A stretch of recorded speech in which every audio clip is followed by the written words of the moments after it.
mày xem hai bồ con kia liệu có bán được không? Ừ, bán được đấy nhá.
tí này ca chờ. Ok.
Nhanh lên.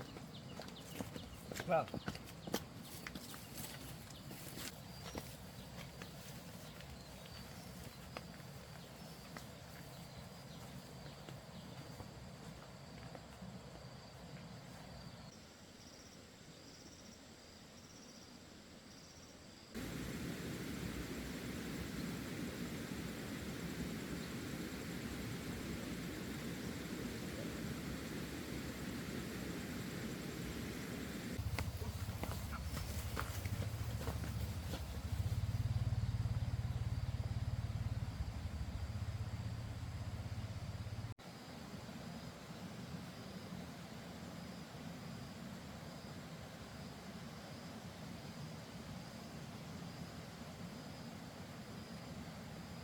Biên phòng nó làm căng quá. Anh em mình đi nhanh lên.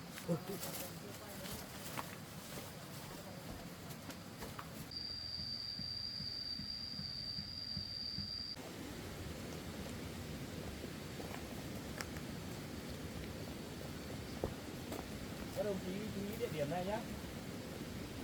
Đó.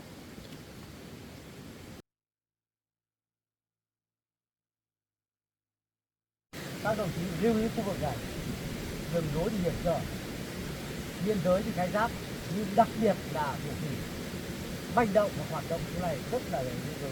Đặc biệt là có một cái hang rất sâu và rất là khó theo dõi, cho nên các đồng chí khát khao đẩy mạnh vào khu vực này. Các đồng chí nghe rõ chưa? Rõ.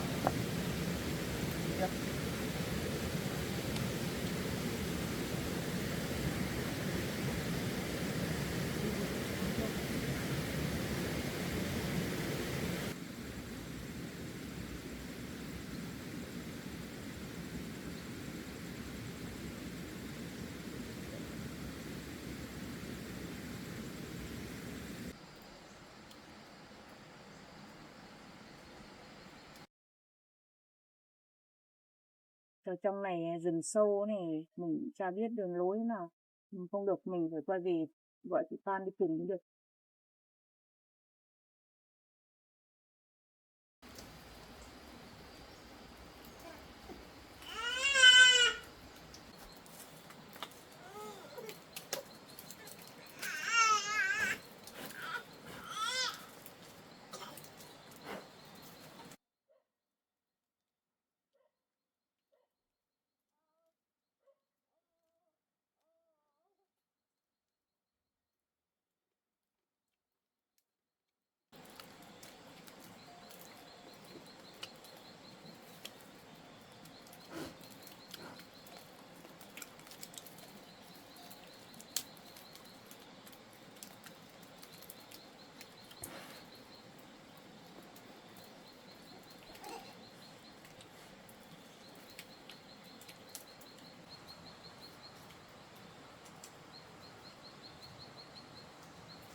Thế để ý nhé. Để ra đây đá dặn rồi đấy. Ok.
Oh,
Bạn ơi, chị Phan, chị Duyên ạ. Chị làm gì mà gấp thế? Tôi đi tìm hai bố con anh Câm ấy. Tôi thấy mọi người bảo là thấy anh ấy đi vào trong rừng sâu rồi ấy thì chị đi cùng tôi đi tìm anh nhá. Vâng. Tại vì rừng sâu tôi cũng không biết đường lối đi như thế nào ấy. Đi, đi. Vâng. Hai chị em mình đi.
để ý nhá. Có ra đây đã dặn rồi đấy. Ok.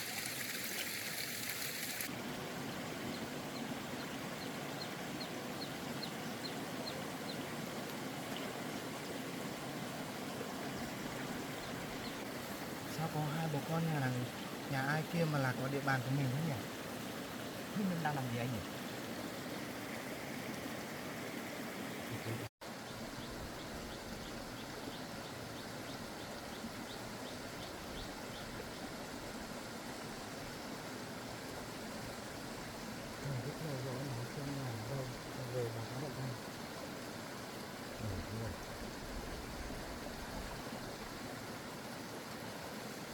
Mày xem hai bố con kia liệu có bán được không?